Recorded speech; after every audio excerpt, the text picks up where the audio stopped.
G'day folks. It's one of those rambly Mondays tonight.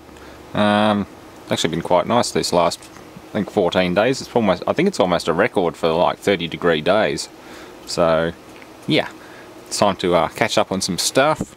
I don't know when the storm's coming in, but apparently the next few days are going to be terrible. So I'm going to catch up on video editing and stuff like that.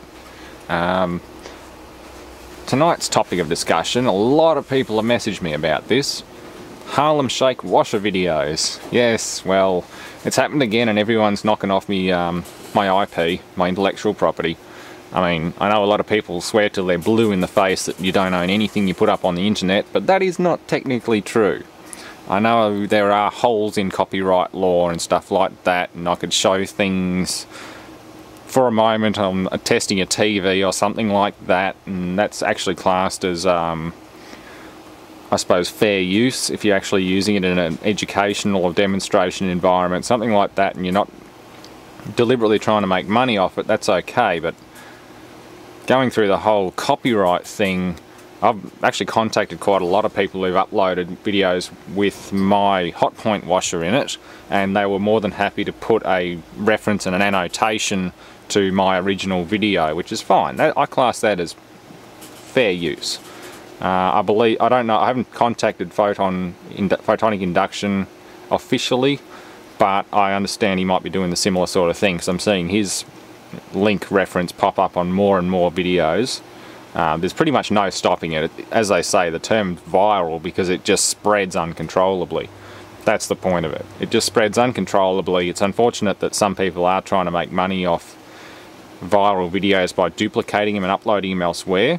I understand, because Harlem Shake is actually not just something someone cooked up, it's actually owned by a record company or something, so you can't actually monetize a video for yourself. Like if I did one, I wouldn't be able to actually generate revenue off it, because it's not my song.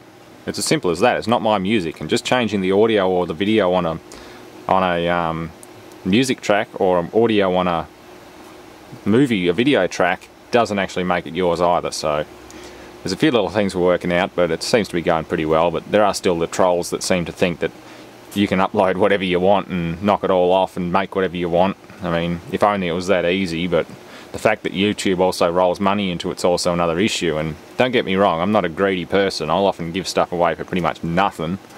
But it's more the principle of the matter, because a lot of these, I put the videos up to support this channel and buy new equipment, like the new hard drives and graphics cards I have on order for all the IBM computers. I wouldn't be able to pay for that if it was not for viewer input, and I make these videos for viewer entertainment and to run the business. Like technically it is a business, I have to pay tax on this.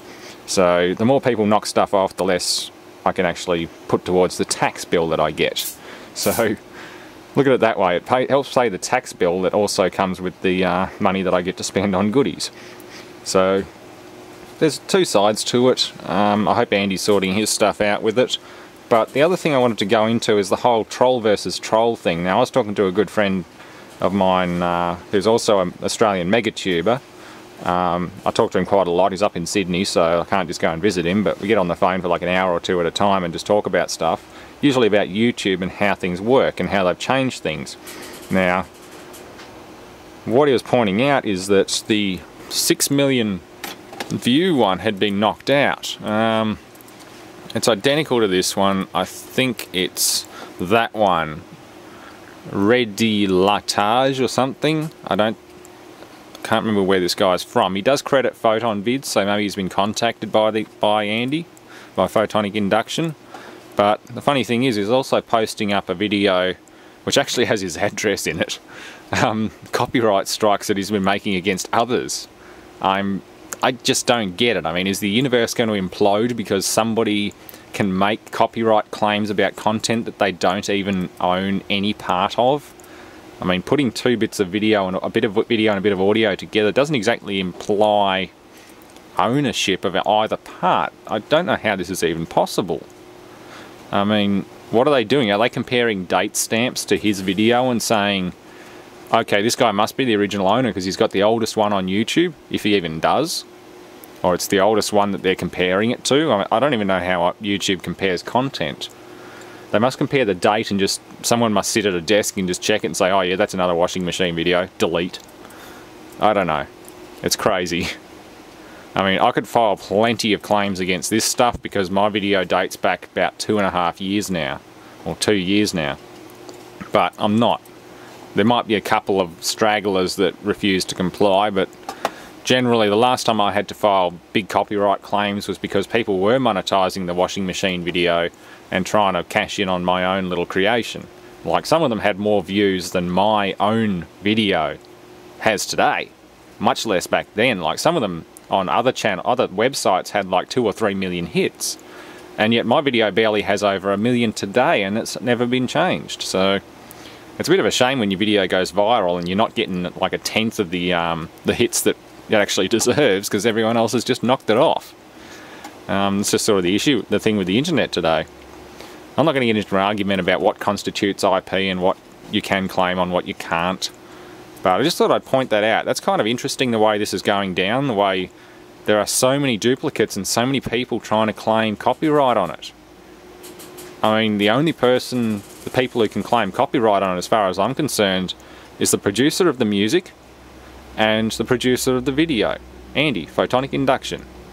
I could do the same thing. I could claim every single one of these Hotpoint washing machine ones that are coming up and have them all taken down. But I'm not. I'm not going to be a complete arsehole about it. I'll leave a few up. If people want to credit me in it, that's fine. That's fair use. And they can't make money off it anyway, so either way, I don't really give a shit. So, yeah, that's my little 2 cents on it. Yeah, it's video worthy. It's like my mate was saying, this is definitely video worthy because copyright's a big thing, and respecting other people's IP, intellectual property, is also very important. And it's just kind of amusing that this stuff keeps coming up, and particularly today that the claim against copied material has come up. Like, that's just a bit unusual. I mean, we can go to the other extreme where people start claiming because you use their title. I believe we were talking about the Fine Brothers and their Kids React title. One of my friends did a Kids React video with his own kids and all his own content, but he used the title Kids React to whatever it was. I think it was a spider video or something. So it was all authorized, it was all permissible, and it got pulled. Why did it get pulled? Because the network representing these guys decided that it's their thing. The whole Kids React thing is going to be their thing. Don't touch it. Let us handle it. That's basically the response they got back from them. So, yeah, there's 2 extremes here. You can legitimately claim because it's your IP that's been knocked off, or to be honest, I don't believe that titles, brand names and things like that should really be a claimable thing on YouTube. I mean, fair enough, if I manufactured a product or bought a bunch of Chinese monitors and put the Sony brand name on it, they'd have every right to get pissed off, or at least the customers would have every right to get pissed off at me for selling them a false product. And that's fair enough, but actually claiming a video because it's just going on with your popular title, that's not quite right. That'd be like my good mate Andy, Photonic Induction, or Photon Bids today, channel name Photon Bids, making a claim against me for just blowing up washing machines. I might not show any of his own content or anything, but hey, he was the first one to do it, at least on YouTube anyway. I'm sure someone put a brick in a washing machine before YouTube was around, but he was the first one to do it and the first one to go viral. So, how far does it go? There are a lot of holes in copyright law at the moment that need to be filled, or at least clarified on, because this is just crazy. And anyway, I think the last thing I wanted to talk about was not just copyright stuff, but just using the wrong thumbnails and things, making false thumbnails for videos. I mean, I've been tricked so many times by the old something on fire. I think the last one was an Xbox going up in flames on a gaming review site. They were talking about Xbox. I skimmed through the video just looking for the grand finale where they were going to destroy this Xbox, and I didn't find anything, so I watched the whole video. Nothing. That's just a bit of a piss off, because like the rest of the video was just rubbish. So there was really no interest. And about 6 or 8 months ago, YouTube had a major overhaul. Like, they changed a lot of algorithms, they changed the way a lot of channels get promoted on the main page, and they also nerfed or nuked a lot of channels which were based on trick videos where they put up a crazy thumbnail and title, and it was basically a garbage video. So you've got to be very careful of that too. Very careful of putting up lots of videos with deceptive thumbnails, because you can get nailed for it. It's not nice. A thumbnail of whatever you're talking about is alright, but if it's something completely different like naked ladies or something blowing up and it's not in your video, be careful. That's all I have to say.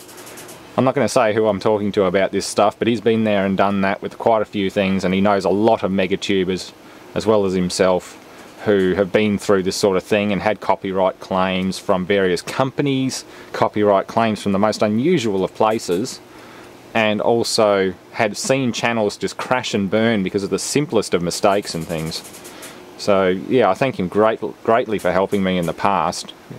Yeah, if he wants to be named, he can tell me after this video is up, but I haven't contacted him yet, so I won't. Thanks for watching, and stay tuned for loads more. We've got plenty more coming up, as long as the good weather holds out, which I don't think it will for the next few days, so maybe next weekend. See you guys and girls.